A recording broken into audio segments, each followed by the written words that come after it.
Монгол улсын ерөнхийлөгчийн зарилгаар Дархан аймагт арь ширний цогцлборыг байгуулахаар шийдвэрлэсэн. Энэ дагуу Хонгор сумын 2 дугаар багт Дархан арь ширний цогцлборын 180 га газрыг олгож төслийн хүрээнд орон нутгийн өмчит компаниг байгуулан ажиллаж байна.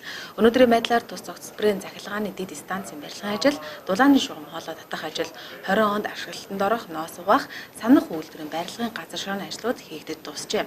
2019 оны 10 дугаар сард Дархан аймгийн Аздарга Насанбат, Испани Вант улсын Астурас мужид ажлын ажил хийсэн. Энэ үеэрээ тус арь ширний аж үйлдвэрийн нэгдсэн төвийн хөрөнгө оруулалтын асуудлыг шийдвэрлэх 3 том санамжчигт гар үсэх зурсан юм а. Эдгээрээс эхний ээлжинд Испани Вант улсын Астурас мужтай хамтарч хийх 4 шатлал бүхий цэвэрлэх байгууламжийн хөрөнгө оруулалтын асуудлаар харилцан тохиролцож чадсан. Испани Вант улсын Астурас мужийн иргэн Мануэль Гонзалес Гарси Дархан хотод хүрэлцэн ирж аймгийн Аздарга Насанбат болон холбогдох төлөөлөлтөд уулзалт хийлээ. Уулзалтаар аймгийн засаг даргын 2019 оны 10 дугаар сарын 31-ний өдрийн 01А дороод 324 дугаар захирамжийг уншиж танилцуулсан юм а. Энэхүү захирамж нь Испани Вант улсын Астурас муж дахь Монгол улсын Дархан аймгийн итгэмжлэгдсэн төлөөлөгчөөр томилсон тухай албач юм.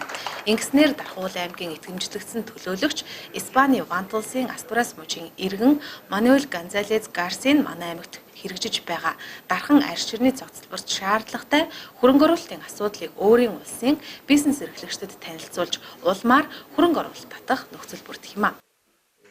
Юуны өмнө надад итгэл хүлээлэн Испани Вант улсын Астурас муж дахь Монгол улсын Дархан аймгийн итгэмжлэгдсэн төлөөлөгчөд томилсонд маш их баяртай байна.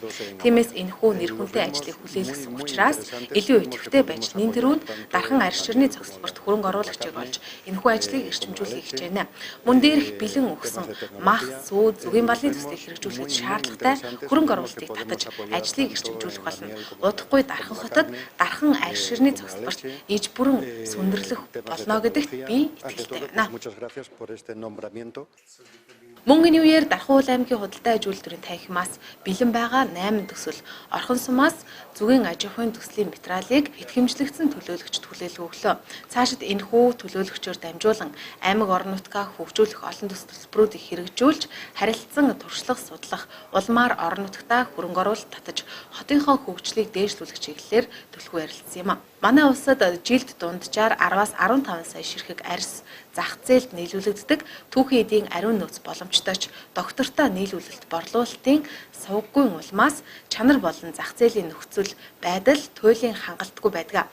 Тиймээс Дархан хотод тус цогцлборыг барьж байгаамаа. Газар шороо хэсээд эхлэнгүүт үйлдвэрээ бариад эхлэегээд гэрээ байгуулсан компаниуд байгаа.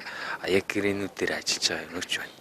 Хамгийн том юм нь бас нь Европын талын борлуулалт. Энэ Европын талын борлуулалт дээр бидэд гадны логистик, тээвэр зууч, дата аналитик гэд бүх менежментийг хийдэг энэ орчин үеийн худалдааны бизнесийн бүтцээр ажиллах хамгийн анхны хилцлүүдийг хийгээд ажил хэрэг болоод эхэлж байна. Энэний үйлдвэрлэлийг бол бас үйлдвэрүүдтэйгээ дотоодын арь ширний үйлдвэрүүдтэйгээ хамтарч ажиллана. Үүнтэй холбоотой бас Европ тал бидэд худалдааны санхүүжилтийн хэлцээрүүдийг худалдааны компаниудтай яриад явж байгаа. Энэ маань эхний Европ руу ачилт 2020 оны 4-р улиралд явах гэрээтэй явж байгаа. Ингээд хийхдээ бол өнөөдрийн нийт арьсны үйлдвэрлэл рүү орсон нийт арьсны 80 гаруй хувь нь зөвхөн анхан шатны ветбүлүү цагаан арьс болоод гардаг бол дараагийн түвшний граст болгоод тэрнээс цааш явахаараар ингэж ажиллаж байгаа.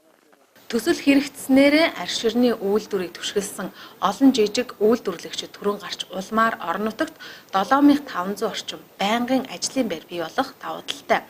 Ажлын байр нэмэгдэж хүн ам олноор суурьснаар дагалдаад барилга, орон сууц, үйлчлэгээний салбарууд нэмэгдэж хөгжих боломж Дархан хотод улам бүр өснө нэмэгдэнэ.